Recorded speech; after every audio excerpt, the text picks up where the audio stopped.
तो दोस्तों काफी सारे लोगों का ये सवाल लगातार इस वक्त आ रहा है कि किन स्टॉक्स में इस वक्त हम इन्वेस्ट कर सकते हैं। तो देखिए, अगर आप अभी लार्ज कैप कंपनीज में देखेंगे तो मोस्टली सारी कंपनीज अब अच्छा परफॉर्म कर चुकी है। तो वो चीज को आपको ख्याल में रखना है। हमने पिछले 3-4 महीने में 6 महीने में जिन भी कंपनीज पे बात की, ऑलमोस्ट वो सभी लार्ज कैप कंपनीज इस वक्त 15-20% की रिटर्न 6-8 महीने में दे चुकी है। आप एचडीएफसी बैंक की बात करें, आईसीआईसी बैंक की बात करें, और उसके अलावा इन्फोसिस, एसबीआई कार्ड्स, बहुत सारी कंपनीज थी जिसपे हमने लगातार बात की। हमने लगातार अलग अलग वीडियोस में बात की कि ये कंपनीज अच्छा खासा डिस्काउंट में मिल रही है, इनको कंपनीज को पोर्टफोलियो में ऐड कीजिए।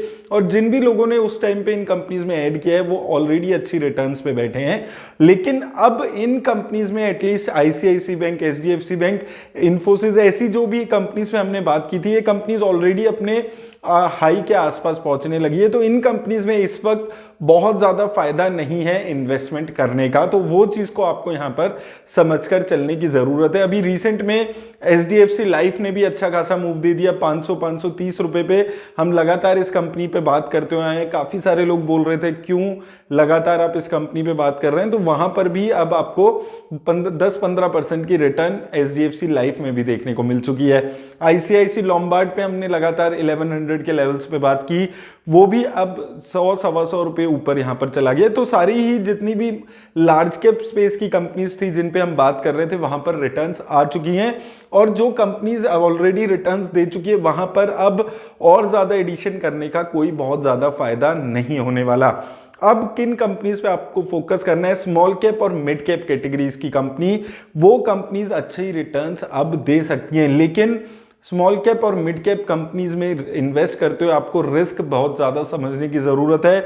वॉलेटिलिटी बहुत ज्यादा रह सकती है और पेशेंस लेवल आपको चाहिए होगा। हो सकता है 1 साल 2 साल का पेशेंस आपको इन कंपनीज में रखना पड़े। जरूरी नहीं है कि 1 महीने 2 महीने में ये कंपनीज आपको रिटर्न्स देंगी। तो उन चीजों का ख्याल आपको रखना है अगर आप स्मॉल कैप कंपनीज में इन्वेस्ट करते हैं। और आपको ये सारी चीजें समझकर ही स्मॉल कैप कंपनीज में या मिड कैप कंपनीज में इन्वेस्ट करना है। तो मैं कुछ कंपनीज आपको यहां पर बताने वाला हूं, अपनी वॉच लिस्ट में ऐड करिए। इन कंपनीज को धीरे धीरे स्टडी करते रहिए। जो भी कंपनी आपको अच्छी लगती है उसको अपने पोर्टफोलियो में ऐड करने के बारे में सोचे। सारी ही कंपनीज काफी अच्छे खासे डिस्काउंट पे। और ये भी चीज आपको ध्यान रखनी है कि इस वीडियो को किसी भी तरह की इन्वेस्टमेंट की एडवाइस के तौर पे आपको नहीं लेना है। किसी भी कंपनी में इन्वेस्ट करने से पहले अपने फाइनेंशियल एडवाइजर से बात जरूर करिएगा। तो सबसे पहले एक लार्ज कैप कंपनी जिसने अभी भी रिटर्न्स नहीं दी है, कंपनी अच्छी खासी कंपनी है, हम लोग बात कर रहे हैं कोटक महिंद्रा बैंक के बारे में। ये 1800-1900 के ही लेवल्स पे बहुत टाइम से ये बैंक चल रहा है।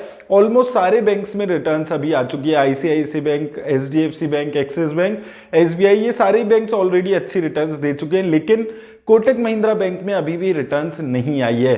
क्या बैंक में कोई कमी है? बहुत फंडामेंटली स्ट्रॉन्ग बैंक है, अच्छी रिटर्न्स लगातार आ रही है, अच्छी सेल्स और प्रॉफिट की ग्रोथ यहां पर रही है।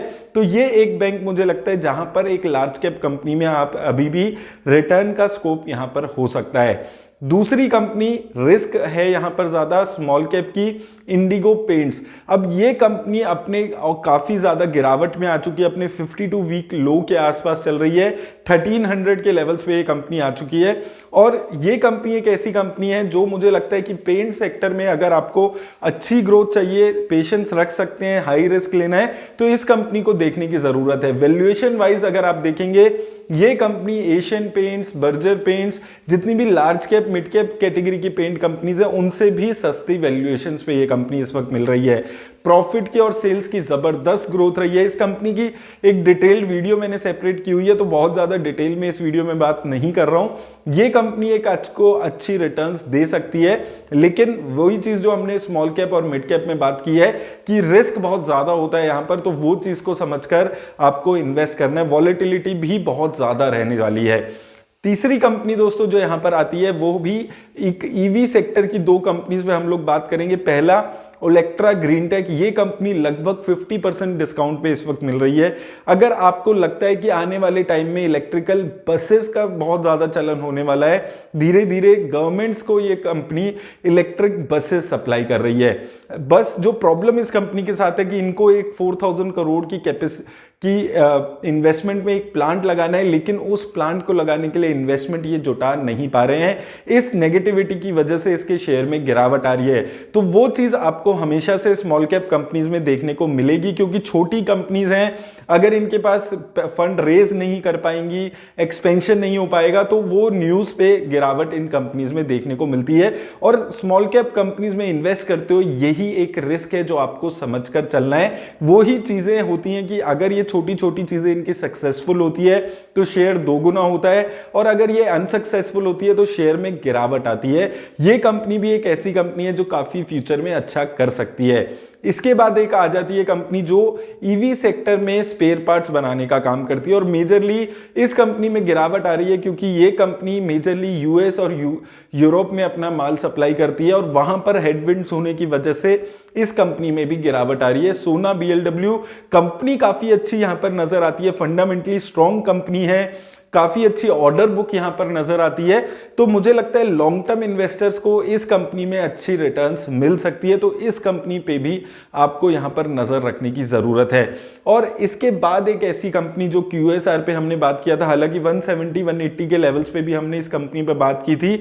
मैं बात कर रहा हूं एक ऐसी कंपनी जो केएफसी, पिज्जा हट और कोस्टा कॉफी के फ्रेंचाइज यहां पर चला रही है। हम लोग दिव्यानी इंटरनेशनल 190 रुपीज के आसपास इसका शेयर है, और मुझे लगता है कि फ्यूचरिस्टिक कंपनी है ये, काफी अच्छी ग्रोथ आपको इस कंपनी में भी लॉन्ग टर्म में देखने को मिल सकती है। एक अच्छी कंपनी यहां पर ये साबित हो सकती है। और आखिरी कंपनी एस्ट्रल लिमिटेड, ये भी एक ऐसी कंपनी है जो धीरे धीरे एक अच्छी ग्रोथ आपको दिखाएगी। फ्यूचरिस्टिक कंपनी है, हालांकि वैल्यूएशंस इन सभी कंपनी की थोड़ी ज्यादा लगती है, लेकिन लॉन्ग टर्म के हिसाब से अगर आप देखेंगे तो ये कंपनीज के जो काम है उसमें एक अच्छा खासा काम ये कर रही है। प्रॉफिट, सेल्स की ग्रोथ अच्छी है, फंडामेंटल्स काफी अच्छे हैं इन कंपनीज के, तो मुझे लगता है ये कंपनी भी एक अच्छी ग्रोथ आपको दिखाएगी। लेकिन आपको एक चीज समझनी है कि थोड़ा पेशेंस आपको रखना पड़ता है। अगर आप small cap, mid cap companies में इन्वेस्ट करते हैं, एक दिन में 10% की गिरावट भी ऐसी कंपनीज में आती है, और एक एक दिन में 8-9% का उछाल भी आता है। जो स्मॉल कैप और मिड कैप शेयर्स हैं, उनका जो नेचर है, उनके जो शेयर्स की मूवमेंट है, वो लार्ज कैप कंपनी से बिल्कुल अलग होती है। तो अगर आप कभी अपने शेयर में 10% की गिरावट एक दिन में देखकर डरते हैं, घबराते हैं, तो आप small cap, mid cap shares को थोड़ा सा अवॉइड करके चल सकते हैं। ये चीज आपको यहां पर समझ के चलने की जरूरत है। बाकी जो भी शेयर्स पे हमने पिछली वीडियो में लास्ट वीक बात की थी, मैं उन पे बात नहीं कर रहा हूं। दीपक नाइट्राइट और डिविज लैब्स वगैरह जो भी शेयर्स पे, उन शेयर्स पे मैं इस वीडियो में बात नहीं कर रहा हूं। अगर आपने वो वीडियो नहीं देखी है लास्ट वीक जो हमने बनाई थी, आप जाकर देख सकते हैं। उसमें हमने पीएसयू स्टॉक्स पे भी बात की थी, जिनमें अच्छी खासी रिटर्न्स इस वक्त यहां पर आती हुई नजर आ रही है। लेकिन आपको किसी भी स्टॉक में इन्वेस्ट करना है तो आप लॉन्ग टर्म के टाइम से इन्वेस्ट करिए।